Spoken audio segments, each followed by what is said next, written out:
Is Friday, and that means it's the final day of news. We've got the clip show tomorrow, but for now, let's go ahead and just get started.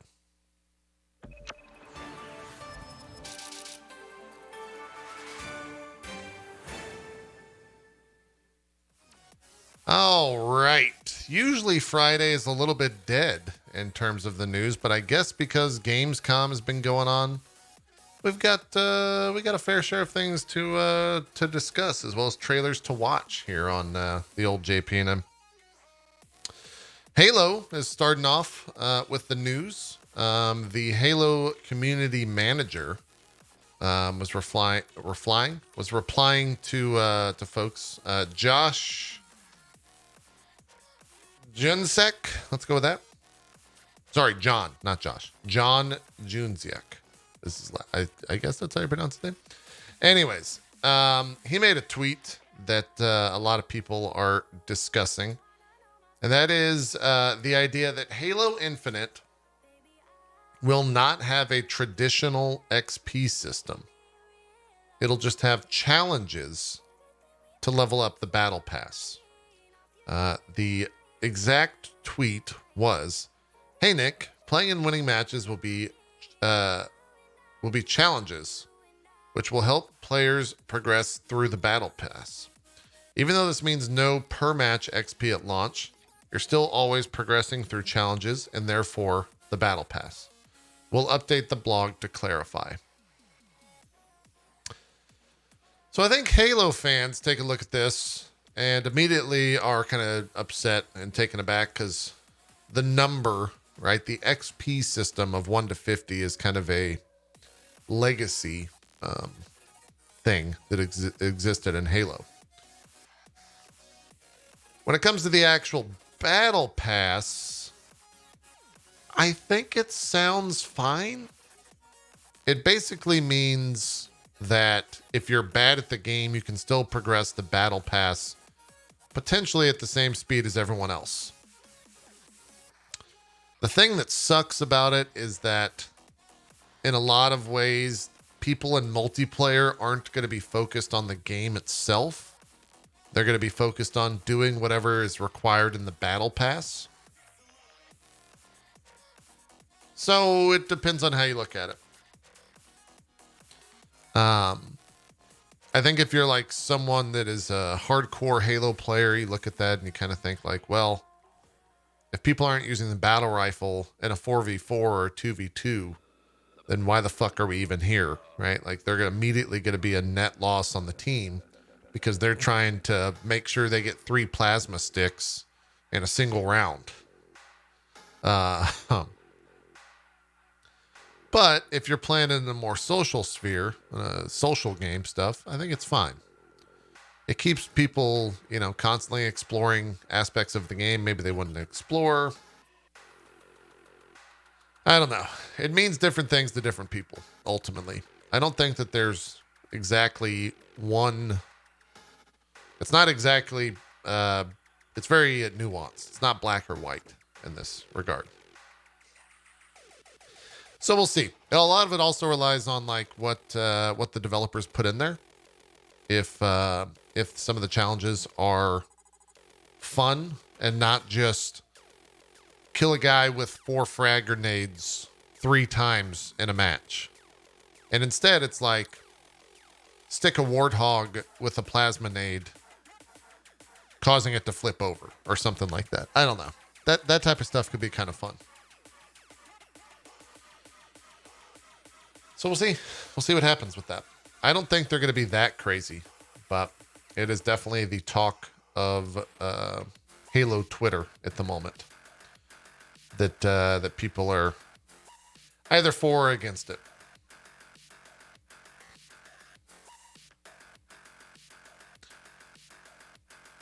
Yeah, I mean, it's also the idea of like, if you don't get in like 2 or 3 games, I think you can just skip a lot of challenges.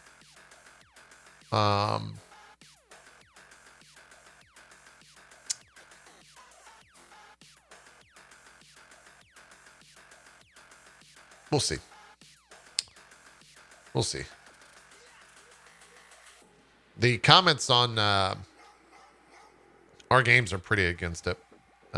Chat seems to be like, I don't know, not super strong one way or the other. I don't know if we have a lot of Halo folks as well in the chat.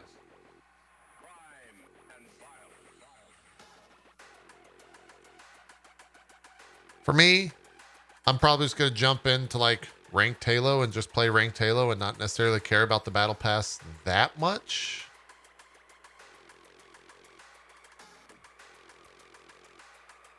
So it doesn't bother me too much.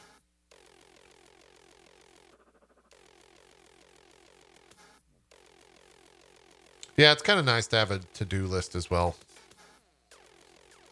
We will see. We will see.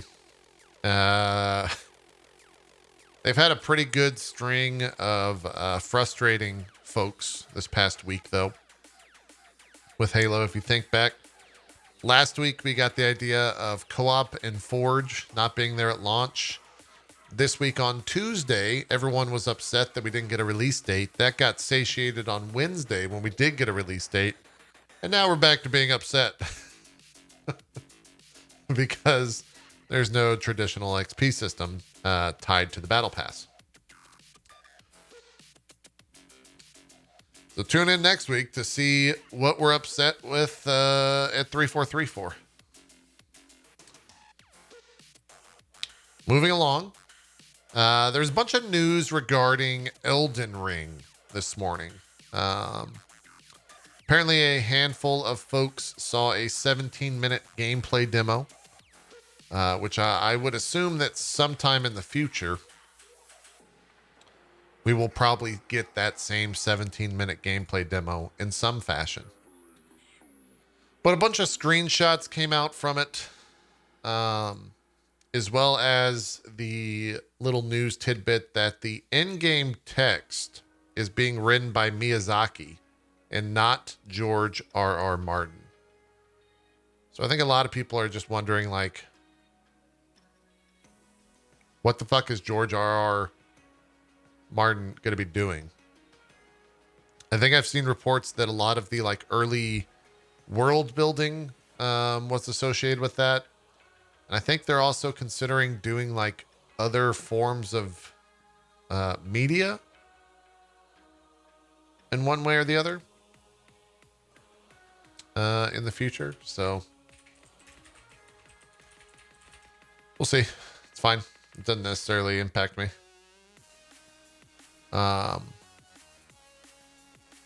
Here are the screenshots that were out. I saw these from Jeff Keighley's Twitter. Wow. I have not seen the full blown up high res versions of these. God damn. That is gorgeous.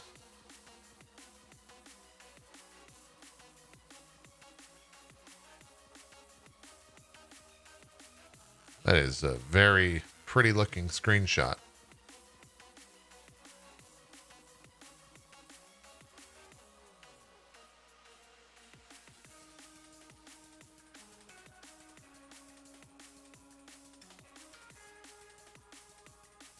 Yep.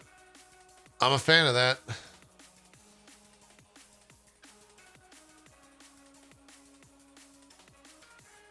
you think that's a boss?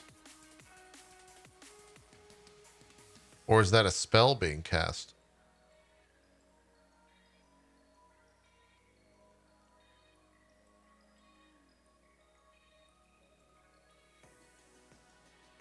Whoa.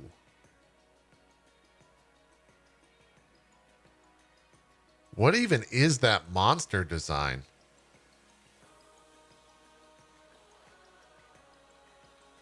Are these things like stationary, or are they little wagons that like walk towards you in their arms?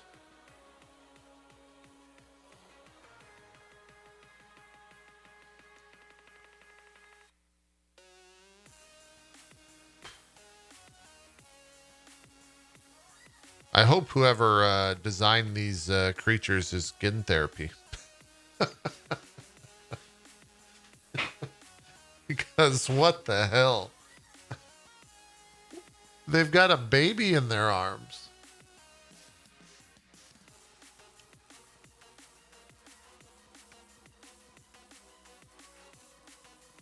Jesus.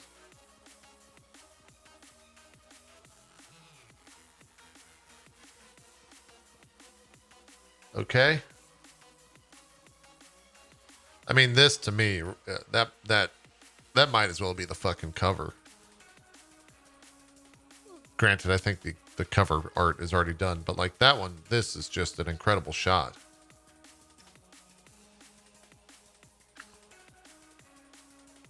It's just like so good. Got the tree in the background. You got the double bladed weapon. You're on horseback. Your horse has like, it looks like a cowl, cross horse thing. The dragon's pissed off about it. Looks great. That looks great. Were there any more than those 4 images put out, chat? Or is it just those 4 images? Let me see if they have anything on.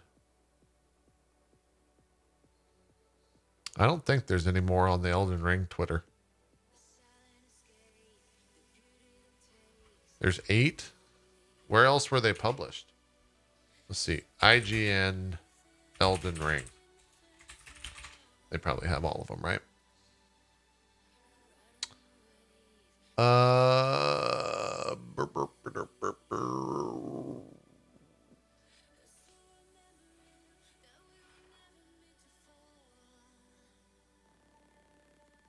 Do you guys think I mean, of course you do. Never mind. I was about to say, do you think the Vati video is better than the IGN one? Of course it is, chat. Why did I even ask? It's 15 minutes long, though. I was invited to a digital viewing of Elden Ring. It included new screenshots, the opportunity for Q&A, but most importantly, we didn't see that. I got to view a stunning 16-minute gameplay showcase that I'm not allowed to share with you for some reason. It's weird because the showcase was really well made, so I can only assume that you'll see it soon. Until then, you have this video, which will mainly be audio only, so hey, feel free to tab out and do something else. And in my interview, it was revealed that you can level up at Melina, and at the Grace checkpoint, this is a decision. It's larger, and it has these threads that are connected to weapons that are lying askew to the sides. Perhaps, and this is speculation, I was thinking maybe every time you find a Grace in the outside world, a new thread might be added, or the Grace in the middle might grow larger, something like that. The room in general is also just so visually distinct from other hub worlds we've seen before. That's pretty sick looking. Ornate and elegant, which I think befits the Grace checkpoint. They start running, and they summon their mount while moving with this. Yeah, we're not going to watch this full video. Gameplay sequence where they are customized and themed, even. And again, you probably find. Oh, you have sleep arrows now, which again will add to the player to weave in and out of all the enemies that they work souls. Stronger summons. Yeah, the thing that makes me so excited about co-op in this game is that From Software and Ring, with a weapon, is a heavily armed demigod whose full intro cinematic you get to see in this trailer. And one of the cool things that I noticed here was a sort of counter-attack animation that can be performed after blocking. So it's this one from the trailer, and basically it seems like when you block an attack in Elden Ring with a weapon, it looks like you can follow up quickly with a unique attack animation. And I love this idea because in Dark Souls, it was usually a very... Well, that full video is on Vati Vidya, Vidya. He's a very prominent Souls content creator and lore aficionado. But I'm not going to watch the full video because it's 16 minutes long. Plus, I also think we're going to see the video at some point. There's no way that they would make a 16-minute gameplay video and only show it to journalists. So I would assume at some point it'll be put out. Yeah, Tokyo Game Show is what? September? When does Tokyo Game Show start, chat? Isn't that like mid-September?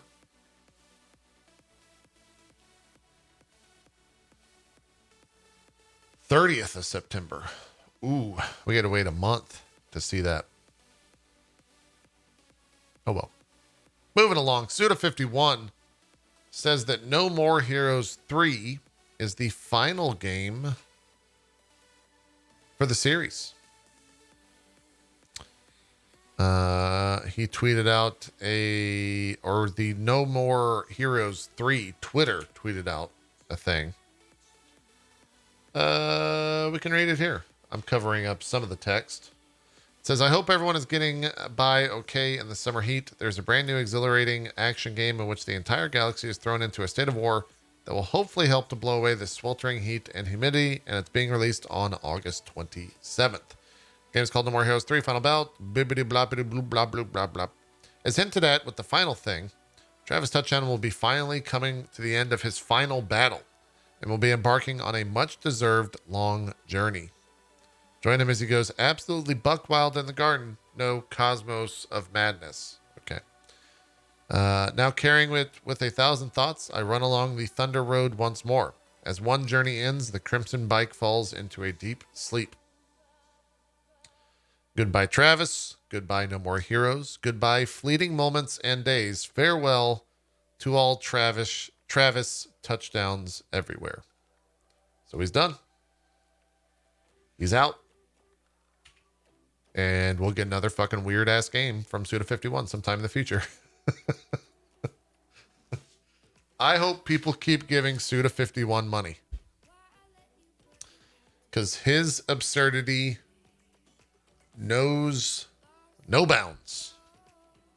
And it's always fun to see what he's coming up with next. There's another Eurogamer article on Elden Ring. Kind of the same thing that we've already seen and talked about for the most part. This news broke yesterday during some Gamescom video. But Jesse McCree of Overwatch is getting a name change. We read the Twitter yesterday.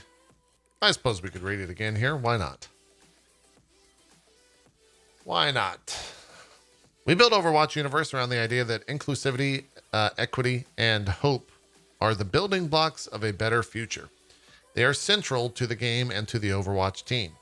As we continue to discuss how we best live up to our values and demonstrate our commitment to creating a game world that reflects them, we believe it's necessary to change the name of the hero currently known as McCree to something that better represents what Overwatch stands for. We realize that any change to such a well-loved and central hero in the game's fiction will take time to roll out correctly, and we'll share updates as this work progresses. In the near term, we had planned to kick off a narrative arc in September supported with new story and game content, of which McCree was a key part.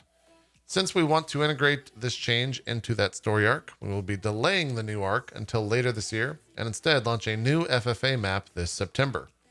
Going forward, in-game characters will no longer be named after real employees, and we will be more thoughtful and discerning about adding real-world references in future Overwatch content.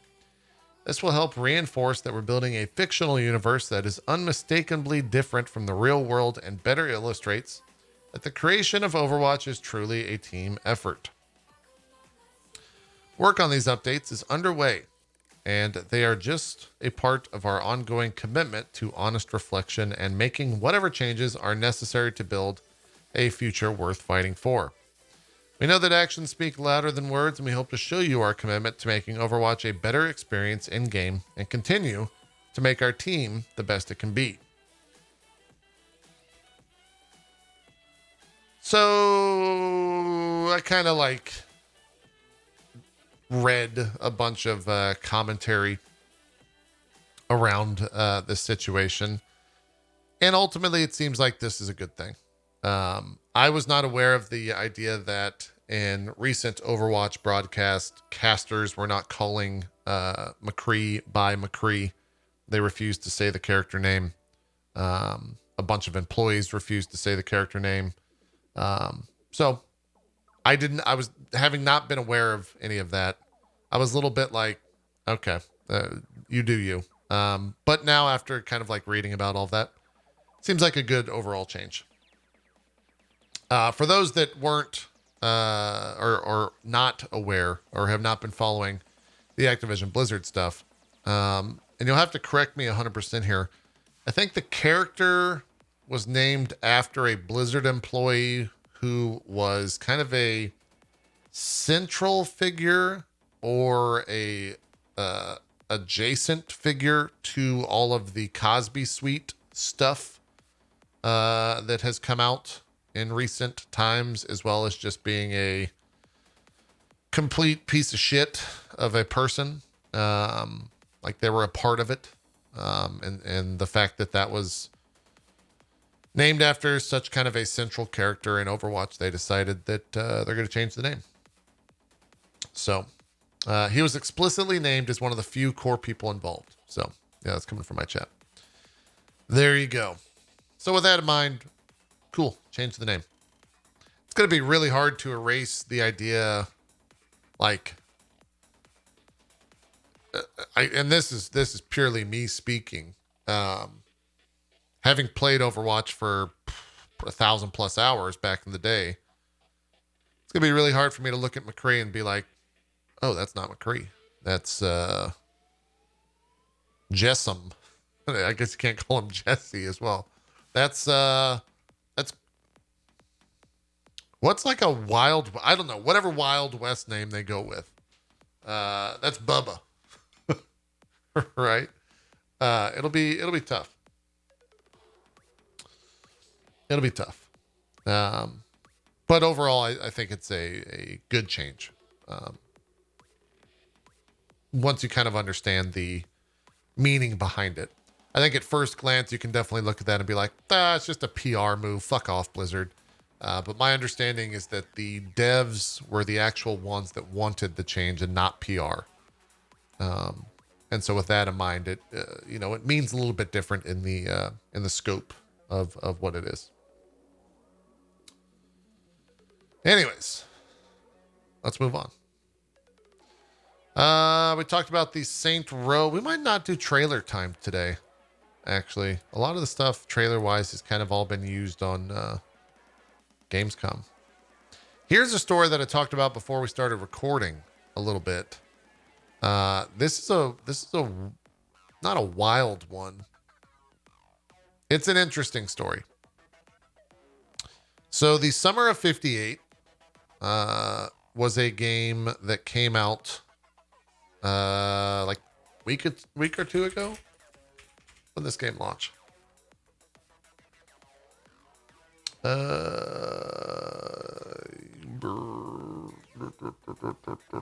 July 21st. Oh, it was a little bit more. It was like almost a month ago at this point. This was a game that both Co and Zeke spoke about on Drop Frames, and they all said it was good and that it was enjoyable.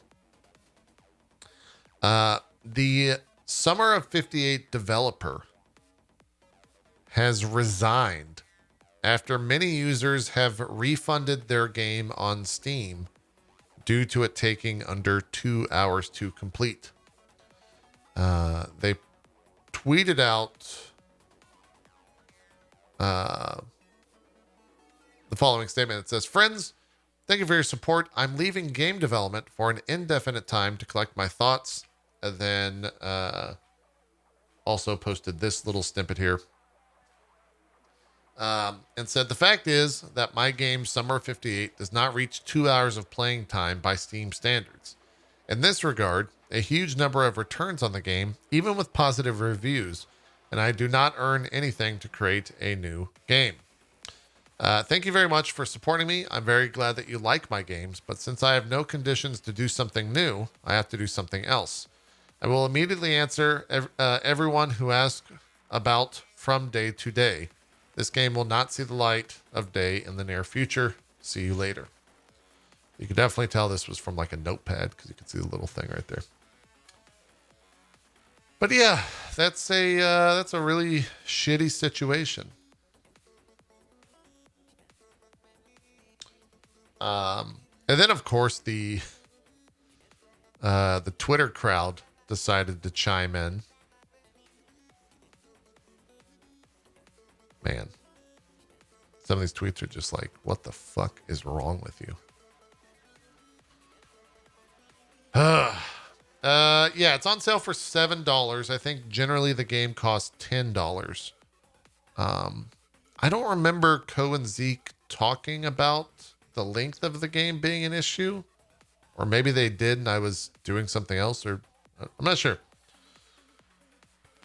I'm not sure what the what their take on the length of the game was, but overall, it definitely sucks. It's a bad time. Definitely sucks. Not a good look for Steam.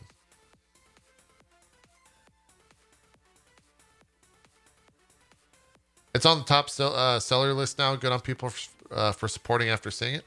That is pretty cool. In fact, let's add the only horror game on my entire list for $6.92. I will now buy this game and never play it.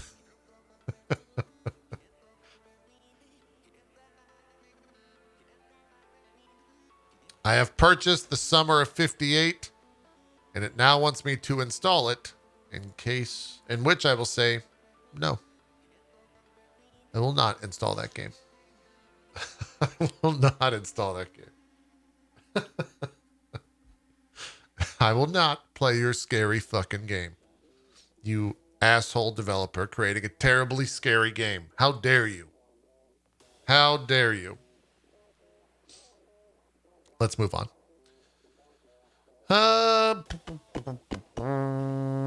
There are some No More Heroes 3 reviews out. 26 reviews, currently sitting at a 79% average. Easy Ally says No More Heroes 3 is an insane and wonderful trip.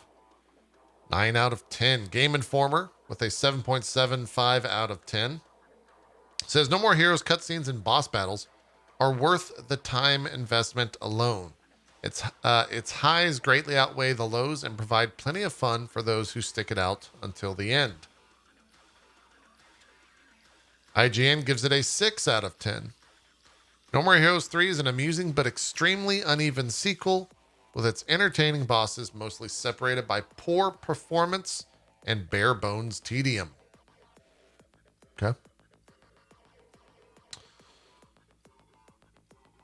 Polygon once again writing a high school essay in their review, which I will not read. Tech Raptor giving it a 9 out of 10. While at times overwhelming in its frame of references and little tedious in spots, No More Heroes 3 shines with unforgettable boss fights and genre-bending set pieces. Okay. There you go. Skate tweeted out yesterday, about 25 hours ago, that Skate is coming to PC. Now, does that mean the new Skate is coming to PC, or the old Skate is coming to PC, or all the Skate? Is the new Skate called Skate? This might be the most I've ever said the word Skate.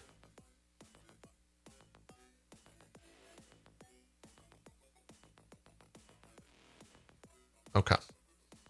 Chat saying the new Skate. The new Skate is coming. Great. Quick stop before it becomes or stops being a word.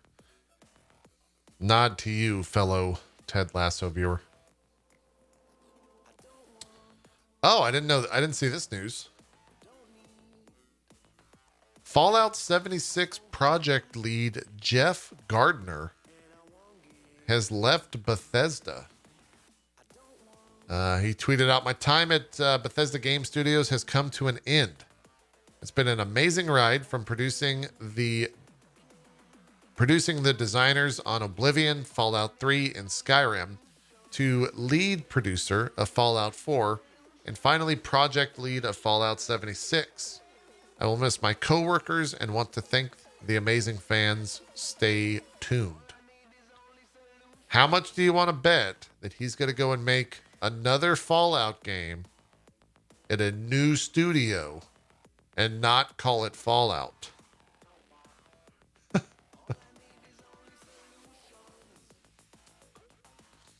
It's probably what's going to happen.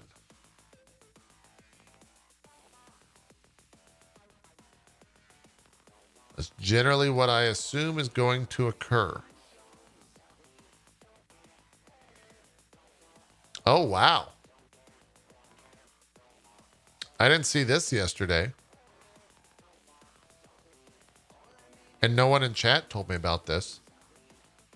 For any Marvel Future Revolution fans, the director tweeted out, "Hope you're enjoying Saving the World in Marvel Future Revolutions so far. In case you missed it, we revealed yesterday at Marvel Live a sneak peek on a future playable character. The solution is always magic." And then tweeted out this image.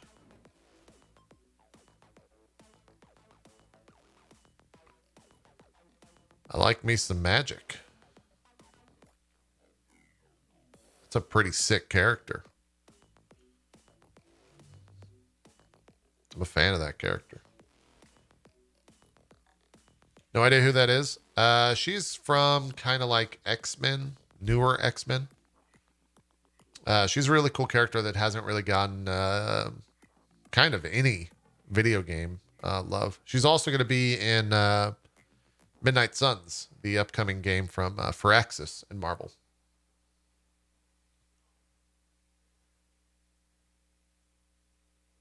She's in Marvel Heroes? Was she? Maybe I didn't play her in Marvel Heroes. Magic is getting super popular and mainstream. Makes me hope. I could definitely see Magic popping up in the MCU with Anya Taylor-Joy probably playing her.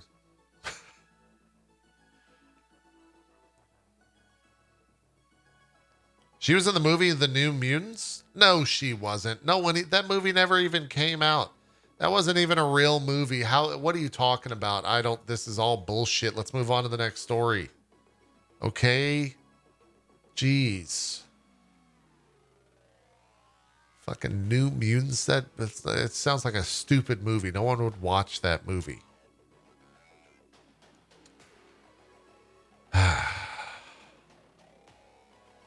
Stupid. Bravely Default 2 is coming to Steam. That was announced yesterday, if you missed that.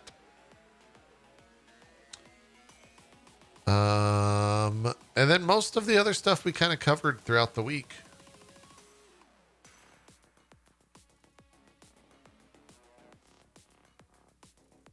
I'm trying to see if there's any other big news for you guys that I haven't discussed, chat.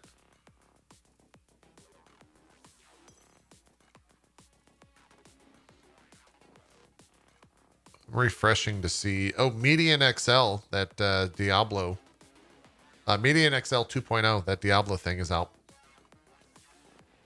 There's a new Metroid trailer. I don't think we're going to do trailer time today, so we'll watch this Metroid Dread trailer here real quick. We'll check a look at this.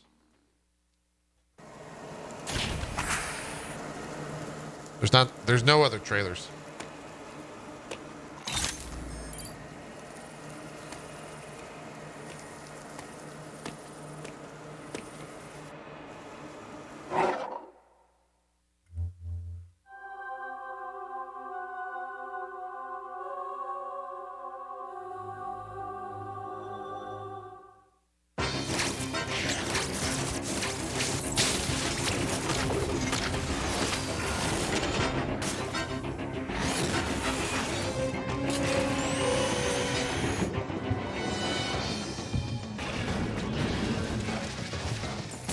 Wow, this actually looks really good.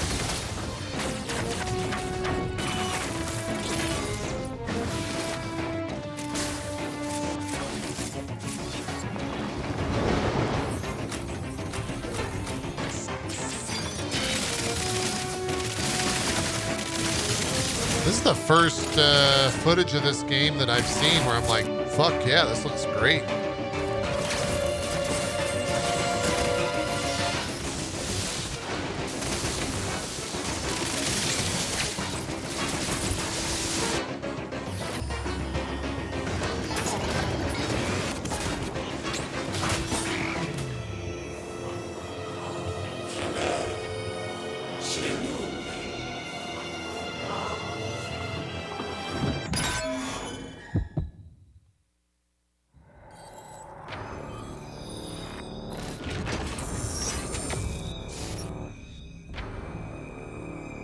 Did the Chozo take her over? What just happened? I don't know what just occurred. That's very dreadful music.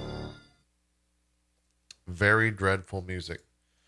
World of Warcraft just tweeted out some stuff. It is a doozy of a tweet. But I guess we could read it. Here we go.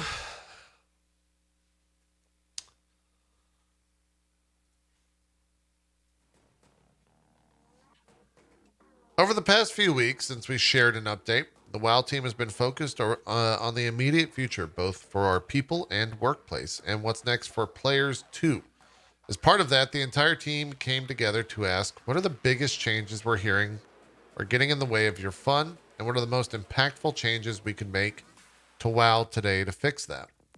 Shadowlands Update 9.1.5 will be going live on the PTR next week, and a lot of what you'll find in it is the direct result of your collective feedback.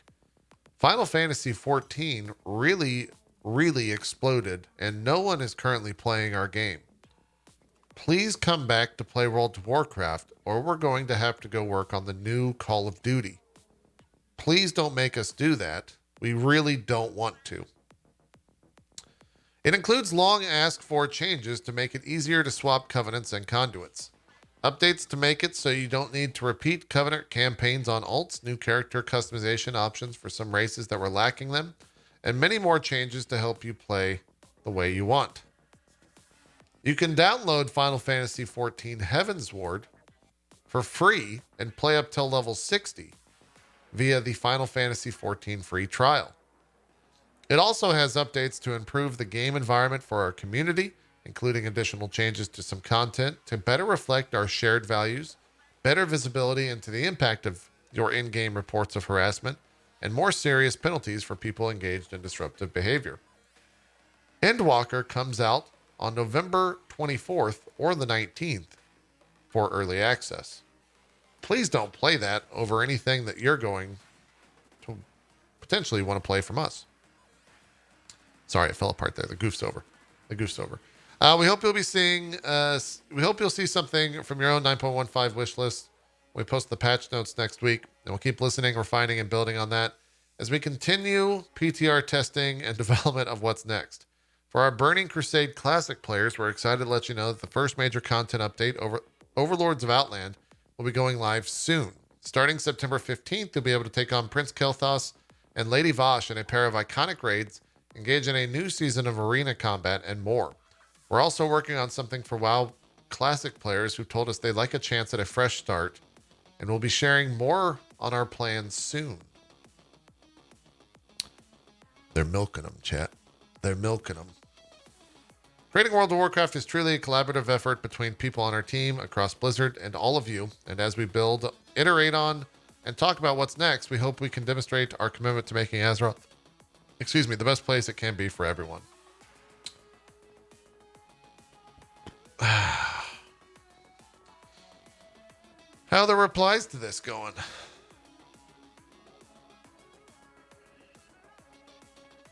Oh yeah, they're going real well on Twitter.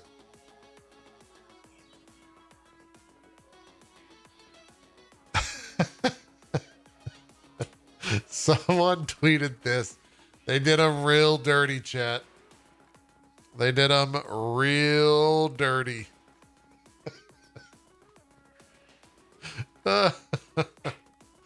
Oh, man. That's a really good reply. feel a little bit bad for the Warcraft devs, though. You know, I really do. I really do.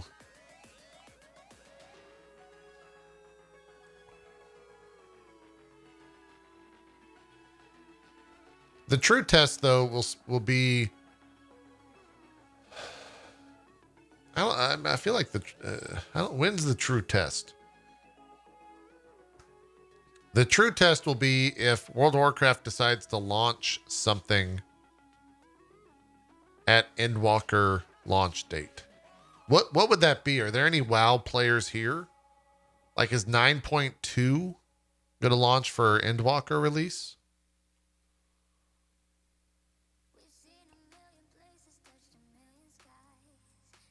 No way they can launch 9.2 by November?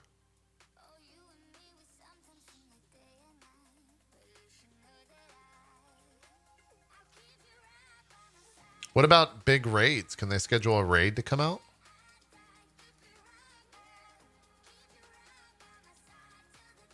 Do you think they would ever do? Do you think World of Warcraft will ever be free to play? With like a heavy focus on MTX?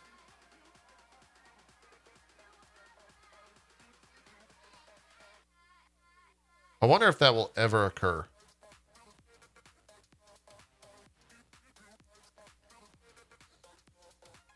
I wonder if that will ever occur.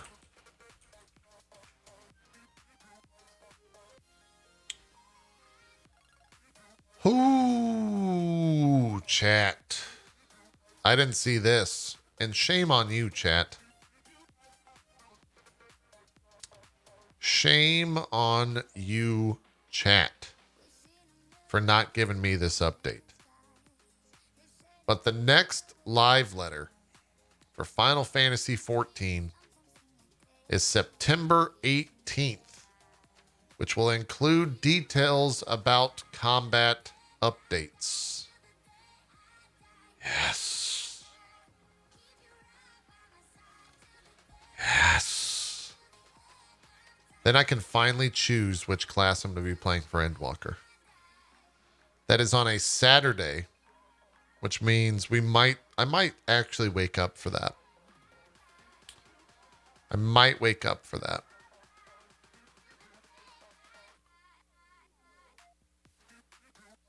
Very interesting. What's the source from that? Last night on a thing that Yoshida did. I don't know. Also, apparently, he said last night that Cape Westwind is changing. Yoshida said, this is about 6.0 onwards, but we are planning a lot of things, and one of them is that there is a possibility that we will be changing Cape Westwind in some ways. So it's possible that this might be the last time you can experience this fight in this way. Says, yeah, we are planning a lot of changes after the 6.0 patch, and this is one of the things that might happen.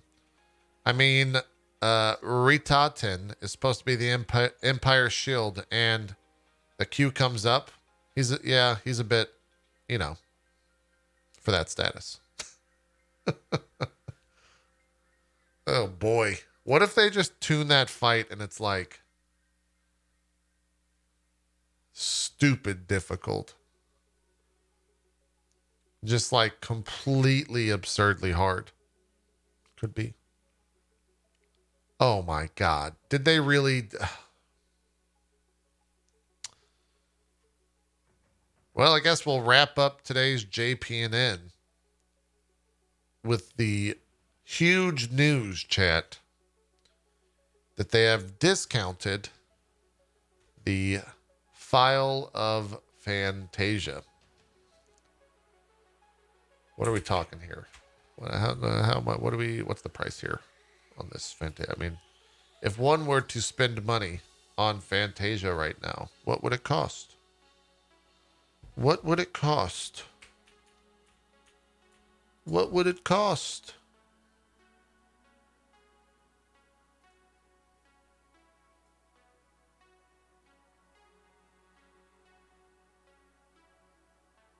It's $7 instead of 10. What about the 3-pack? Oh my God. The 3-pack is $19.60. Wait, it's 40 cents cheaper? What? Oh, but oh God, chat. The 5-pack. The 5-pack. It's usually $45 and now it's $31.50.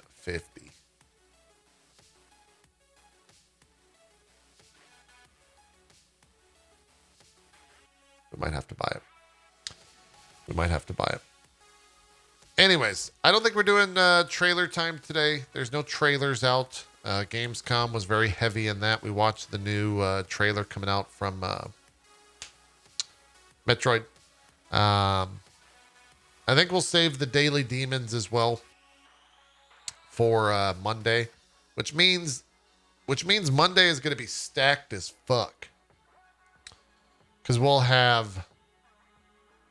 I think we'll have 4 daily demons on Monday. It's Daily Demon Monday is what we call it, is what that video will see. No Daily Demon, my weekend is ruined. Fine. Well, I'll just do it right now. I don't want to ruin anyone's weekend. Let's do it now. Fuck it. Let's get to it. I don't care. What are plans if not but to be broken? You get what I'm saying, chat? What are plans if not but meant to be broken?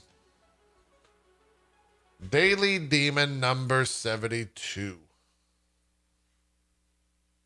Shin Megami Tensei, yesterday turning devil, etc.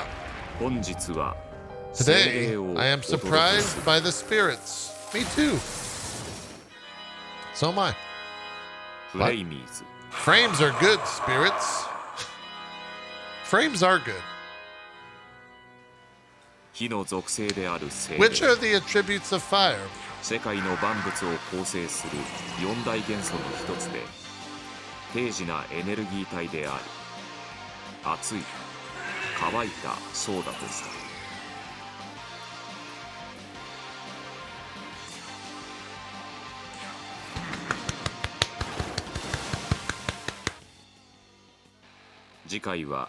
Next time, I will introduce you to the demons. Please look forward to it. Well,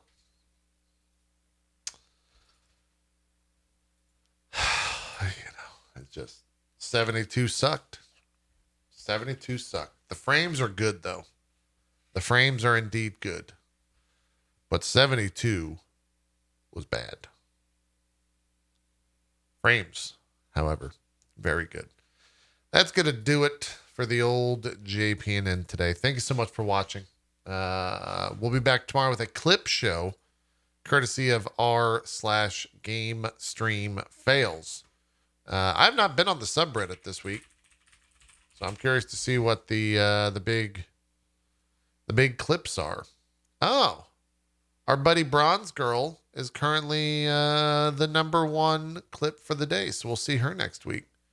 The #1 clip for the entire... Oh, we're going to get a lot of 12 minutes clips. We're going to get a lot of 12-minute clips tomorrow. I'm excited for that. Make sure you've got 12 minutes played and finished because it'll probably be just a smidgen spoilery. But for now, that's it for JPNN. Thank you so much for watching. Make sure to hit the follow button. Make sure to hit the sub button. Make sure to hit the like button. Maybe drop a comment too. The secret word of the day is